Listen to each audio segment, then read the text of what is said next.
사람이라는 이 존재는 영적으로 그리고 정신적으로 육체적으로 각자 필요한 요구가 있습니다. 그래서 육체적으로도 특별히 정신적으로도 이 리트릿이라는 것은 뭐예요? 뒤로 물러가는 것을 리트릿이라는 거죠. 삶의 현장에서 뒤로 한 발자국 물러가서 무엇을 하겠다는 거예요? 쉼을 갖겠다는 겁니다. 휴식을 갖겠다는 겁니다. 휴식 없는 사람은 결국은 망가져요. 지도자 가운데의 제1성품이 뭐냐면, 지도자는 적절한 자기 리트릿, 자기 쉼을 가질 수 있어야 됩니다. 쉼이 없는 사람은 그 사고가 경직이 되고 그 사고가 독선적이어서 많은 팔로워들을 잘못된 방향으로 인도할 가능성이 있기 때문에, 그래서 여러분, 세계 최고의 나라라고 하는 미국 대통령은 1년 12달 중에서 휴가 기간이 얼마인지 아십니까? 한 달입니다. 한 달. 응? 세계를 경영한다라는 미국 대통령의 휴가 기간이 한 달이야. 한 달. 아유, 그렇게 많이 놀아요? 노는 것이 아니라 쉼을 통해서 리차하는 거예요. 재충전하는 거죠. 그래서 여러분, 한 달이 아니라 여러분 하루라 할지라도 여러분들의 육체적, 정신적, 여러분 영적으로는 이번에 많이 충전이 됐겠습니다만은 그런 쉼의 장소와 시간을 여러분들이 꼭 가질 수 있기를 바랍니다. 그래서 우리의 삶이, 여러분들의 삶이 그대로 거룩하고, 그렇죠, 예배자의 삶을 살다가 예배당 안에 들어와서 또 예배자가 되는 겁니다. 그리스도인들의 결정적인 문제의 오류가 뭐냐면 예배당 안과 밖이 다르다라는 거죠. 이곳에서는 막 찬양을 뜨겁게 하고 은혜 받는 것 같고 뭐 아바아바지 기도하고, 그런데 예배당 문을 나서는 순간에 그것이 그 예배가 삶으로 연결이 되지 않는다라는 겁니다. 거기에서부터 이제 공황장애가 발생하는 거죠. 이것이 무엇일까? 예배당 안에서는 그렇게 뭔가 믿는 것 같았고 그렇게 뜨거운 것 같았는데, 삶의 현실은 외면하고 싶거든요. 왜? 힘들고 어렵고 인생의 장애물과 인생의 어려움들, 태풍들, 고난들이 쫙 그대로 기다리고 있으니까. 제가 두 번째 코로나에 감염되면서 그런 묵상을 했습니다. 엄청 목도 말이죠, 바늘을 찌르는 것 같이 침을 삼킬 수 없을 정도로 아프고, 그때 제가 무엇을 묵상했냐면, 이거 내가 결국 이겨낼 건데, 이거 적절한 의사 선생님의 치료의 약을 받았고 또 휴식을 통해서 하면은 시간이 문제지, 지금 아프지만 내가 이겨낼 건데, 내가 승리할 건데, 그걸 이겨내지 못하면 뭡니까? 결론은 죽음이에요. 그렇죠. 코로나를 이겨내지 못하면 죽음이거든요. 아니면 심각한 무슨 장애를 입든지. 근데 그 믿음이 그대로 드러나서 저는 지금 다시 오늘 강단에 서서 네 번째 메시지를 드리고 또 말씀을 선포하고 또 예배를 또 드리고 있습니다. 이거 얼마나 감사합니까? 무슨 말씀이냐면, 여러분 인생에게 주어져 있는 여러분 인생길에서 아버지 같은 마음으로 보면 여러분들이 감당해야 될 인생의 장애물들이 10개인지 20개인지 30개인지 알 수 없습니다. 여러분들의 인생길에는 수없이 많은 장애물들이 기다리고 있습니다. 그 장애물들이 문제가 아니라 그 장애물들을 뛰어넘을 수 있는 실력과 능력과 믿음과 용기가 여러분들에게 있느냐 없느냐의 문제죠. 코로나 안 걸리면 좋겠지만 코로나에 감염이 되더라도 적절한 처방과 조치를 통해서 그것을 이겨낼 수 있는 힘과 능력이 있다고 하면 조금 힘들어도 그거 걸려도 괜찮다라는 겁니다. 문제는 문제가 아니다라는 거예요. 그래서 쉼을 생각하면서 예수님을 또 묵상하는데, 예수님은 언제 쉬셨을까? 어디서 쉬셨을까? 예수님은 육지에서는 쉬신 기록이 거의 없습니다. 없어요. 한적한 곳으로 나가서 기도하시더니 이런 마가복음에 이런 말씀은 있어도 그 왜 그럴까요? 육지에 있으면은 주님을 찾아오는 사람이, 주님 제가 여기 아픕니다, 문둥병이 걸렸습니다, 무슨 간질병이 걸렸습니다, 지금 다리가 장애가 입었습니다, 눈을 보지 못합니다, 귀를 듣지 못합니다, 수없이 많은 병자가 오지요. 그 다음에 내 딸이 귀신 들렸습니다, 불에 넘어집니다, 물에 넘어집니다. 수많은 삶의 문제를 가지고 형과 동생의 지금 형이 지금 모든 유산을 다 가져갔습니다. 제가 어떻게 좀 나눠주세요. 수없이 많은 문제를 가지고 이제 예수님을 찾아오니까 주님은 쉴 겨를이 없었습니다.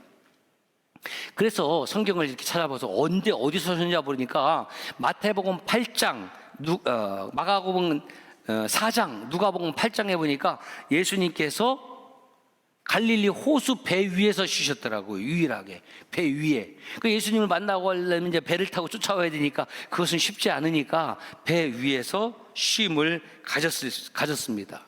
그런데 예수님이 탄 배에 지금 여러분 말씀해 보니까 무엇이 불었어요? 광풍이 붑니다. 풍랑이 부는 거예요. 그 정도의 풍랑, 그 제자들이 놀라서 우리가 죽게 되었습니다 라고 소리칠 정도면은 이 광풍, 미칠 광자죠. 어마어마한 바람이 분 거예요. 그런데도 예수님은 깨어나지 않습니다. 이것을 여러분들이 쓰는 전문 용어로 바꾸면 어떻게 되어 있느냐면 한번 따라서 합시다. 떡실신. 떡실신이에요. 이건 떡실신. 이거는 그렇잖아요. 풍랑이 일어도 저는 여기서 놀라운 은혜를 깨닫게 되는데 보세요. 주님이 누구십니까? 이 온 우주 만물을, 이 광대한 우주 만물을 창조하신 창조주신데 그분은 저와 여러분과 똑같은 사람의 몸을 입은 거예요. 사람의 몸을 입었다라는 말은 배고픔과 갈증과 피곤함과 죽음과 아픔과 모든 것을 다 경험한다라는 겁니다.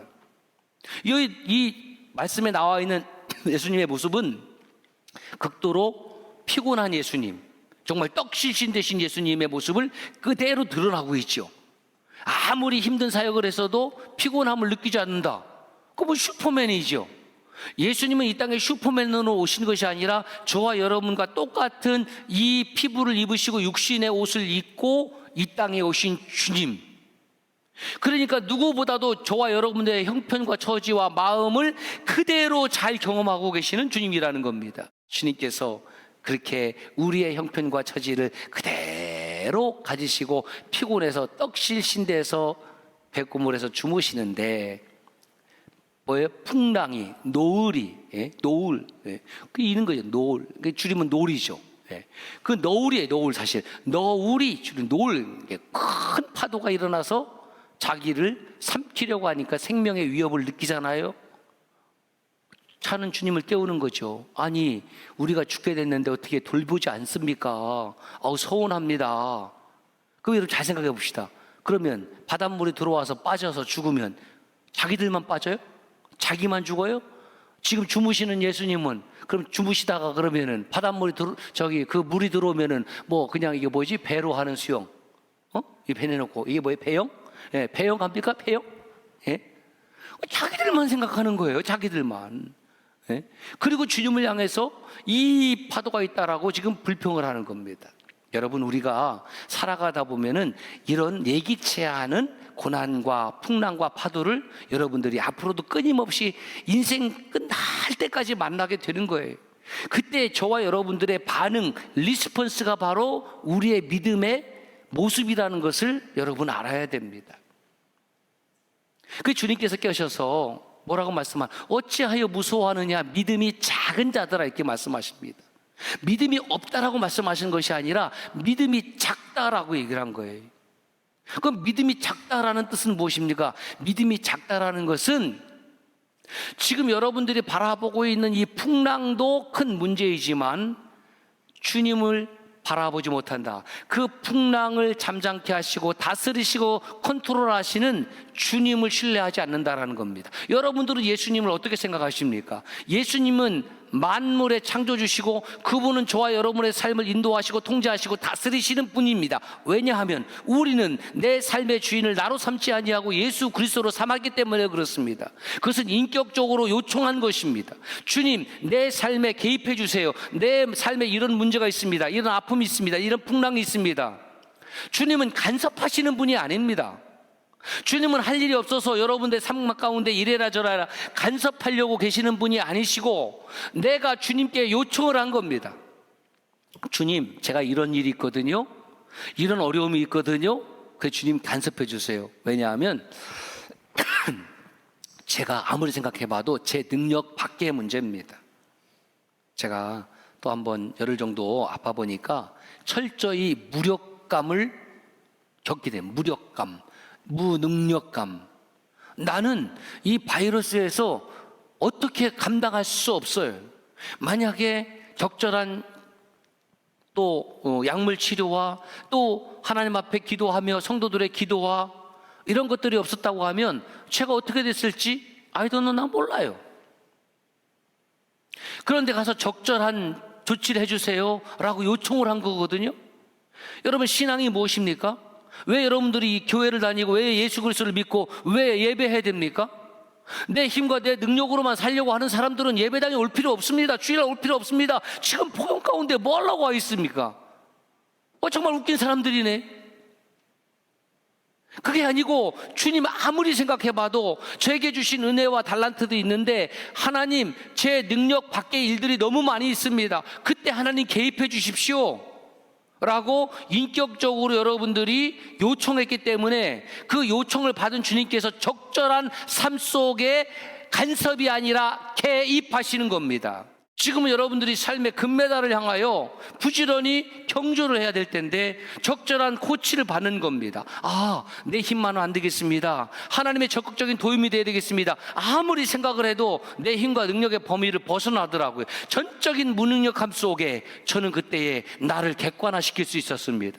나를 객관화시킨다는 말은 나를 주관화시키고 살았다는 말은 내가 내 삶의 주인이고 내 생각과 내 판단이 결정이 항상 옳다고 생각한 거죠. 그럴 때도 있지만 그렇지 못할 때도 있다라는 겁니다. 내가 객관화될 때에, 내가 아무 능력이 없고 내가 이렇게 헤매고 있을 때에 우리 주님이 더 선명하게 보입니다. 안경 낀 사람은 갑자기 찬 공간에 들어가면은 이 안경에 이렇게 뿌옇게 됩니다. 그러면 뭐 손수건이 됐든지 아니면 안경 클리너를 꺼내가지고 잽싸게 닦아야 됩니다. 그러면 뿌옇게 보이던 것이 선명하게 보이는 것입니다. 그것은 무엇인가의 도움이 필요합니다. 내가 아팠을 때 그 아픔은 하나님을 더욱 선명하게 볼 수 있는 도구가 되었다라는 겁니다. 풍랑이 있는 그 바다에서 제자들은 그 풍랑을 통해서 주님을 더 선명하게 볼 수 있는 기회가 있었지만 주님을 선명하게 보는 것이 아니라 주님은 보이지 아니하고 풍랑만 보인 거예요. 깨달았습니다. 예수 그리스도와 풍랑, 예수 그리스도와 삶의 문제, 장애, 어떤 것을 더 크게 보느냐? 삶의 문제를 더 크게 보는 믿음을 작은 믿음이라고 하는 것입니다. 예수님과 동행했습니다. 예수님과 밥을 같이 빵을 같이 먹었습니다. 예수님의 말씀을 들었습니다. 예수님의 기적을 다 보았습니다. 그리고 믿음이 있다고 생각해서 예수님을 따랐거든요. 그런데 자기들이 갖고 있었던 믿음은 그 풍랑 가운데 아무런 능력을 발휘하지 못합니다. 삶에 문제가 생겼을 때 아무런 능력을 발휘하지 못합니다. 여러분 어떻습니까? 여러분의 믿음이 있다고 하지만 삶의 걱정과 어려움이 있을 때에 정말 그 믿음으로 삶의 어려움과 걱정, 장애물을 헤쳐나간 믿음의 경험이 있습니까? 저는 여러분들에게 그런 경험이 끊임없이 축적이 되기를 바랍니다. 그렇지 않으니까 믿음이라는 것은 하나의 형식적인 액세서리가 되는 것이요, 간절함을 통해서 하나님 개입해 주십시오, 하나님 도와주십시오, 하나님 저에게 은혜를 필요한 사람입니다. 가장 위대한 기도는 이런 기도죠. 하나님 오늘도 저를 긍휼히 여겨주십시오, 저를 불쌍히 여겨주십시오. 하나님의 긍휼하심과 하나님의 불쌍하심을 입는 것을 은혜라고 하는 거예요. 난 은혜가 필요 없습니다. 내 실력과 내 능력으로 얼마든지 살 수 있습니다. 그런 사람에게 하나님께서 무슨 은혜를 주시겠습니까? 배부른 사람에게는 산의 진미가 앞에 쌓여 있어도 그건 아무런 의미가 없는 겁니다. 배고픈 사람에게는, 정말 배고픈 사람에게는 보리밥에 고추장만 있어도, 열무김치가만 더 있어도 그 밥은 꿀처럼 맛있다라는 거예요. 꿀처럼 맛있다라는 거예요. 오늘 이 청년 세대가 부흥하지 못하고 낙심하고 떨어지는 이유는 가람이 없는 거죠. 갈급함이 없는 거죠. 그러니까 하나님을 사모하지도 않고 성경, 통성경 같이 공동체 읽게 하자고 해도 나는 할 필요가 없어. 그렇게 그냥 나가 떨어지는 겁니다. 나는 하나님의 말씀이 필요합니다. 나는 하나님의 말씀이 없으면 안 되겠습니다. 하나님의 말씀이 없어도 되는 인생이 축복받은 인생이 아니라 하나님의 말씀이 없을 때 안 되는 인생이 복받은 인생이라는 것을 여러분 아셔야 돼요. 여러분, 지금 제자들이 예수님과 함께 있잖아요. 여러분들이 지금 예수님과 함께 생활하잖아요. 그런데 예수님과 함께 있는 그 공간에도 무엇이 닥쳐와요? 광풍, 풍랑, 장애물이 닥쳐오는 거예요. 나 예수 믿으면, 난 신앙생활 잘하면 나는 아무런 문제가 없을 거야. 그 신앙 아니거든요. 이거 정말 중요한 문제예요. 여러분들이 청년의 시기를 지나서 이제 중년, 장년의 시기, 노년의 시기로 이렇게 살아갈 때에 여러분 인생 앞에서 여러분들이 원했던 장애물과 고난이 닥쳐지는 것이 아니라 내가 원하지 않고 내가 상상하지 못했던 수없이 많은 문제들이 닥쳐올 때에 컴온! 와라! 하나님이 나와 함께 했으면 나는 이길 수 있다. 나는 승리할 수 있다. 그것이 살아있는 living faith, 살아있는 믿음 아닙니까? 자기들이 가지고 있었던 믿음이 아무런 능력 발휘를 하지 못할 때, 주님과 함께 있었지만은 자기들의 믿음은 아무런 소용이 없을 때에 여러분 자괴감 느끼지 않습니까? 나 청년회에서 열심히 사역하고 봉사하고 헌신하고 임원도 하고 목자도 하고, 그런데 정작 내 삶에 어떤 어려움이 생기고 질병이 생기고 아픔이 생기고 불의한 일이 생기고 나가 떨어지는 거죠. 그때에 뭐가 필요하냐면 그때 공동체가 필요한 겁니다. 옆에서 격려하고 지지해주고 지탱해주고 하나님의 말씀이 들려지고. 여러분 멘붕이 되면은요 아무것도 안 보입니다. 정말 아프면은요 하나님도 생각이 안 납니다. 친구도 생각이 안 납니다. 그때 친구가 문자해주고 전화해주는 것, 그것이 공동체 신앙이거든요. 여러분 집을 떠나봤지만은 사람은 집 안과 집 밖 사이에 존재하는 겁니다. 사람이 집 안에만 있어도 병듭니다. 집 밖에만 돌아다녀도 병듭니다. 집 밖으로만 돌아다니면은 죽어요. 그것을 객사라고 해요. 집 안에만 살아도 이것은 정신적으로 문제가 있어요. 그래서 사람은 적절하게 밖에 나가서 활동하다가 집 안에 들어와서 쉼을 갖고 집 안에 있다가 또 때가 되면 밖에 나가서 활동하고. 그리스도인의 삶도 마찬가지입니다. 예배당 안에 와서 예배 드렸다가 또 때가 되면 밖에 나가서 또 열심히 사역하고 또 열심히 일하고 또 때가 되면 예배당 안에 와서 예배 드리고. 그래서 매 주간의 첫날을 구별하여 예배의 시간을, 장소와 시간을 정해서 지금 청년 예배로 드리고 있는 것 아닙니까? 자기 멋대로 드리는 것이 아니잖아요. 그러니까 그리스도인의 삶은 예배당 안과 밖 사이의 삶을 그리스도인의 삶이라고 하는 것이지요. 제자들은 자기에게 닥쳐온 문제 앞에서 두려워했습니다. 여러분 참된 믿음은 두려움으로 받아들이는 것이 아니라 그 두려움을 승리의 도구로 바꿀 수 있어야 되는 겁니다. 참된 믿음의 진가를 그때 발휘할 수 있어야 되는 것이죠. 어찌하여 두려워하느냐 믿음이 작은 자들아. 결국 작은 믿음이라는 것은 무엇을 말한다고요? 여러분에게 주어진 환경, 생태적 기후 환경이 되었든지 삶의 어떤 문제가 되었든지 그것이 내가 믿는 예수 그리스도보다 더 크게 보일 때 그것은 half faith. 그것은 반믿음이다라는 겁니다. 작은 믿음이 있다고 하면 주님이 큰 믿음이라고 말씀하시지 않았지만 그 반대에는 큰 믿음이 있겠죠. 그렇다면 큰 믿음은 무엇을 말할까요? 예수 그리스도와 여러분에게 주어진 삶의 문제 가운데 무엇이 더 크게 보이는 거예요? 예수 그리스도. 아무리 삶에 어떠한 문제가, 어떠한 고난이, 어떠한 여러분 앞에 장애물이 놓여 있다 할지라도 그것만을 주목하지 말고 그 장애물 넘어서서 그 장애물을 이기게 하시는 예수 그리스도를 신뢰하고 바라보고 의지하고 믿고 따라가기를 주의 이름으로 축복합니다. 그것을 믿음이라고 하는 거예요. Whole faith. 예수님이 가장 내 삶에 크게 보이는 것, 그것이 온전한 믿음입니다. 주님께서 제자들의 형편을 긍휼히 여기시고 그 풍랑을 꾸짖으시니 잠잠하여 졌습니다. 이것은 하나님의 주권입니다. 하나님의 능력입니다. 여러분, 내 힘과 능력으로 절대로 살아갈 수 없음을 고백하는 것은 비겁한 것이 아닙니다. 인간은 태어나는 순간부터 내 힘과 능력으로 스스로 성장하는 존재가 아닙니다. 아기는 무력합니다. 무능력합니다. 전적으로 생존이 불가능한 것이 베이비, 아기입니다. 그런데 그 아기가 엄마의 품에 안겼을 때에 그 아기는 세상에서 가장 안전함을 보장받습니다. 누구로부터? 엄마로부터. 그래서 여성은 약하지만 엄마는 강하다는 말이 있는 거지요. 어떤 세력도 그 엄마의 품에서 아이를 뺏어갈 수 없습니다. 왜? 엄마는 그 아이를 지키기 위해서 목숨 거니까. 이처럼 우리는 전적으로 무능력하고 연약하지만은 우리가 엔토 그리스도, 인 지저스 크라이스트, 예수 그리스도 안에 살아갈 때에 우리의 아버지 되신 하나님께서 저와 여러분들을 지금부터 영원까지 지키고 보호하여 주십니다. 저는 그것을 믿습니다.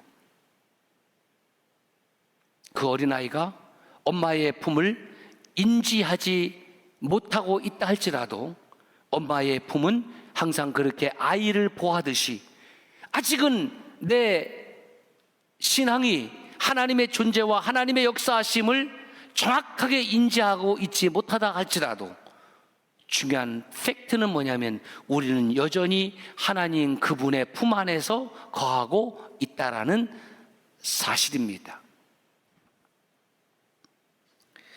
사랑하는 여러분, 우리 인생에는 내가 원하지 않아도 풍랑은 끊임없이 다가옵니다. 그래서 제가 이 작은 믿음과 큰 믿음을 이렇게 한번 정리해 봤습니다. 작은 믿음은 주님보다 환경을 더 크게 보는 것이고, 큰 믿음은 환경보다 주님을 더 크게 보는 것이다. 우리 한번 저걸 읽어볼까요? 시작.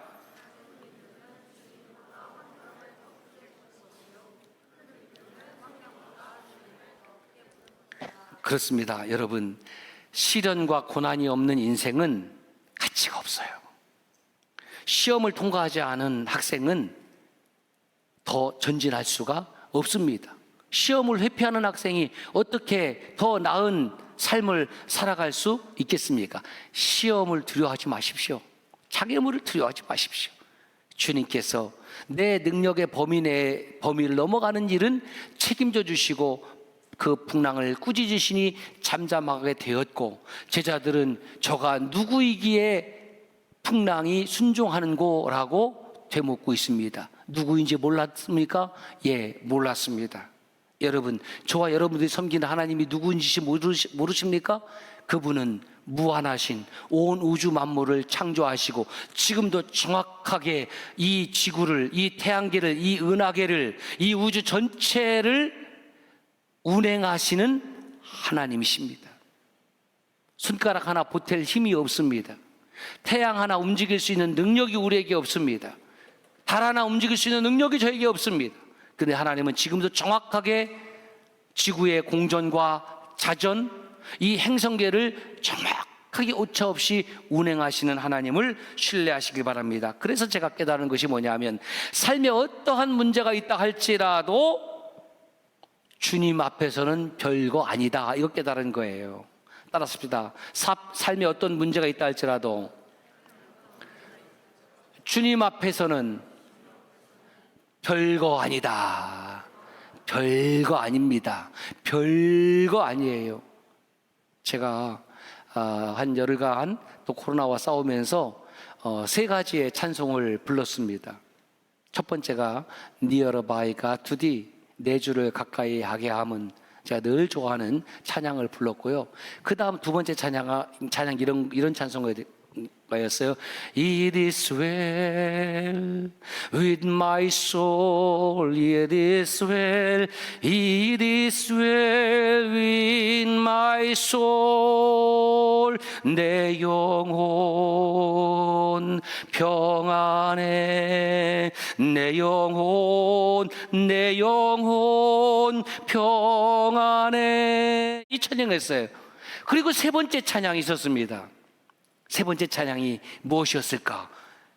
궁금해요? 예, 여기 자매들은 궁금한 것 같은데 이 시커먼 남자들은 별로 궁금해하는 것 같지 않아서, 다시 한번 그래도 맨으로 궁금합니까? 세 번째 제 입에서 터져 나온 찬양은 이 찬양이 있습니다. You raise me up. 저도 힘들고 어려웠기 때문에 하나님께서 저를 다시 돌이켜 세워달라는 찬양이었습니다. 여러분, 삶에는 예수님이 계시고 삶에는 문제와 풍랑이 항상 따라옵니다. 여러분들은 무엇을 더 크게 보시겠습니까?